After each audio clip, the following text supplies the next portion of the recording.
Being a major gift officer is one of the hardest jobs in the nonprofit sector. Worse is that nonprofit leadership has no idea how to help an MGO be successful. In today's podcast, Richard and I discuss the 5 reasons why MGOs fail and what leadership can do to help come alongside an MGO and help them succeed. Richard and I are champions for the donor, and that means we want to do everything we can to help you as a major gift officer succeed.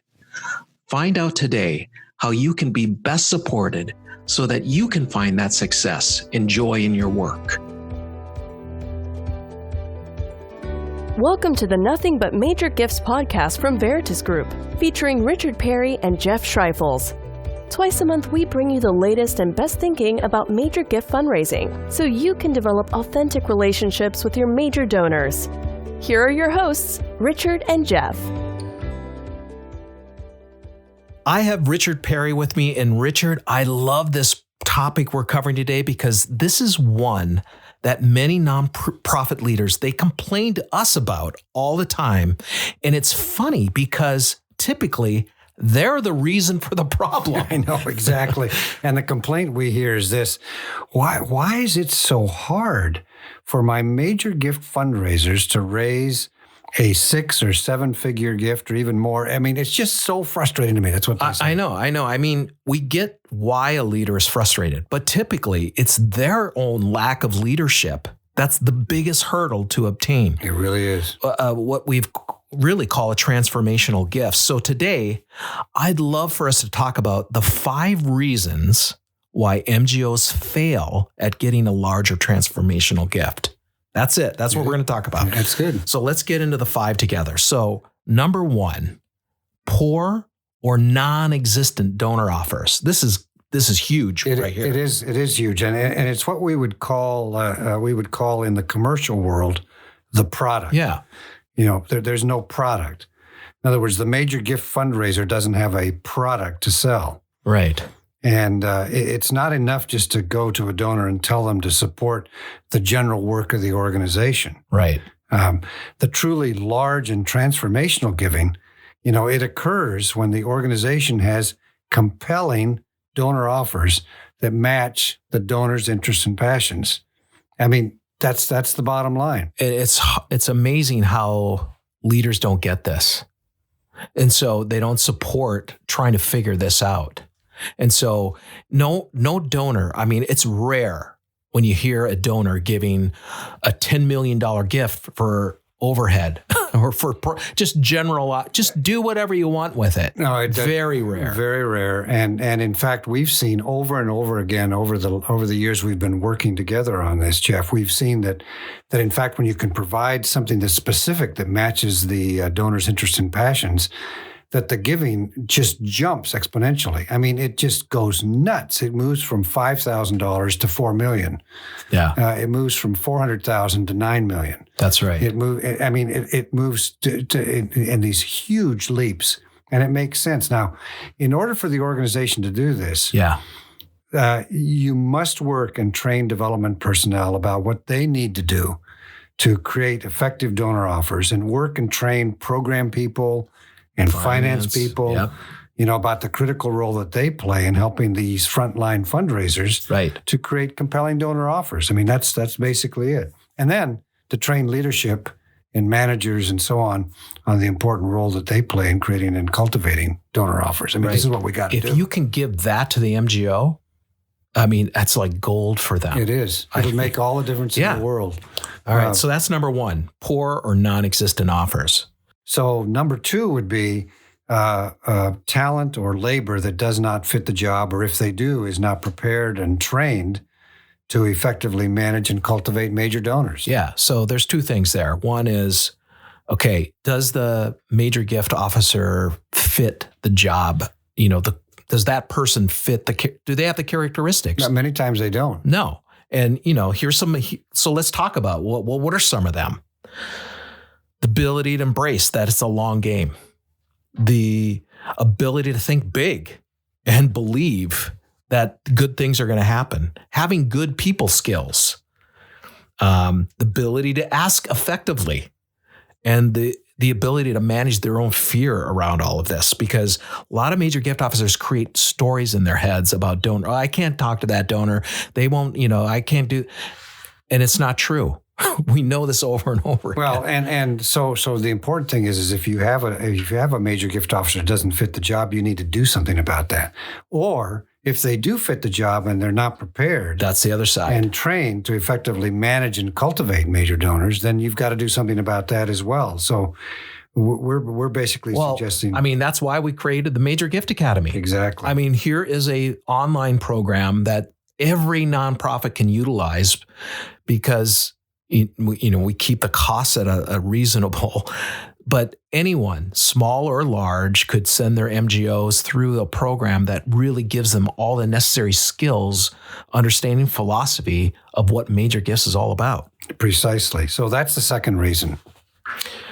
All right. Number 3, the major gift systems, the process and strategy are not in place and operating effectively. Yeah. So talk about that. Well, so not only do MGOs need to have the talent and personal characteristics, which we talked about earlier, but they also need to have the right system and the right strategy in place to build and manage the donor-centered approach. I mean, this is what we would call the Veritas way. Exactly. Right here. Yeah. Right? Yeah. So what is that? Well, this system it's helping change the whole dynamic from a transactional modality to a true partnership. I mean, it effectively manages donor data, measures value attrition, has a strategy in place to qualify donors for caseload. We're setting goals and tiering caseload donors, each one of them, each donor, having a strategic plan for every donor, making sure that the MGO is working those plans they've created and measuring that. It's that whole system that needs to be in place. If you don't have that system, I honestly, Jeff, I don't know how anybody could be successful, really. They won't. And not only just successful overall, but again, this is where MGOs fail at getting those large transformational gifts.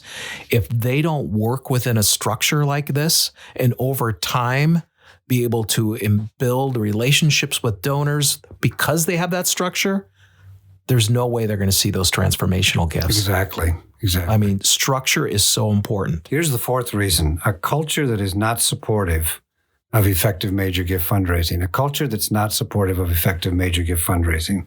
You've got to create the right culture within the organization, meaning it's not just up to a major gift officer to build a relationship with a donor and solicit a gift. It takes everyone involved. We've talked about it. How do you create a great offer? You've got to have program people, finance people.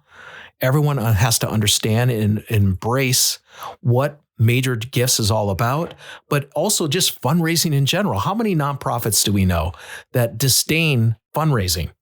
Well, I know. I mean, and donors. I mean, I could name a couple of national organizations that we've worked with or that we are working with, where you go in and you actually sit down with the program people. They have no concept of how fundraising works. Or you sit down and talk with the operations people, the IT people, the back office people. They have no understanding of how it works, or the finance folks. Yeah. Now, folks, how do you expect this whole thing to work, really, if there's not an understanding that, A, the money comes from donors? They could be individual donors. They could be institutional donors. And those institutional donors are government, organizations like churches, synagogues, places of worship, social clubs, could be foundations, institutional donors, government. Yeah. I said government. Individual donors, institutional donors. That's where the money comes from. Exactly. It comes from donors, which means that you have to take care of donors. So if you don't understand that, then you're not going to actually take care of them, which means you're going to lose them, which means you're not going to have the money. So that's what we're saying about a culture that's supportive and understanding effective fundraising. It won't work without it. It really won't. And then finally, number 5, leadership that's not supportive.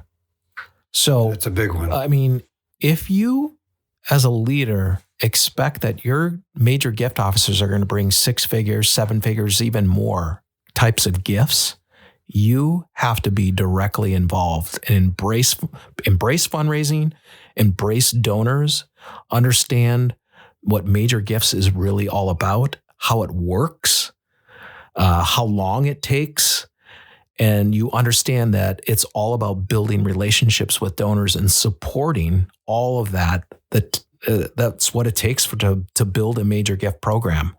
If you don't, it's not going to work. It's not. You've got to be, as a leader, you've got to be active in setting up the structure and systems, and then you've got to be active in terms of your personal role. Those are the two things right there. And if you're not willing to do that, then don't expect your major gift officer to bring in transformation. It's just not going to. It will not happen. I think an overlying theme here in all of these, we said, well, how does a major gift officer fail to bring in those gifts? It's not necessarily about the major gift officer. No, here. It's not. It's about leadership. It is. It's in about the organization. Yep, exactly. It's management and leadership. If you have that in place, you're going to see success. Exactly. So to summarize, be sure you have, and I'm going to state it in the positive now, be sure you have donor offers. Yep. Be sure you have talent and labor that fits the job and is prepared and trained well. Be sure you have major gift systems and process and strategy in place that's operating effectively. Have a culture that's supportive of major gifts, and have leadership that's supportive. If you do those 5 things, you will see it happen. We know this because we've done it over and over again. Organizations that we've worked with. It's just amazing. It works. It does work. So put those 5 things in place, and you'll have happy major gift officers, happy donors, and you'll have a bottom line and net revenue that is increasing. We can almost guarantee that. I mean, really. Well, every organization we work with, this has worked. Exactly. Okay, so got a free resource for you today. We have a white paper for you, a free white paper. Go to veritasgroup.com, go to our download button, hit that, and in there you will find the 6 secrets of becoming an extraordinary MGO. The 6 secrets of becoming. Is it going to be a secret? It is now until they get it. And then you unlock those secrets. Oh, okay. There you go. Thank you for joining us today, and we will see you next time. Yes, thank you. Thank you for joining us for the Nothing But Major Gifts podcast from Veritas Group. Richard and Jeff also write an ongoing blog that you can subscribe to for free at veritasgroup.com. Please join us again next time.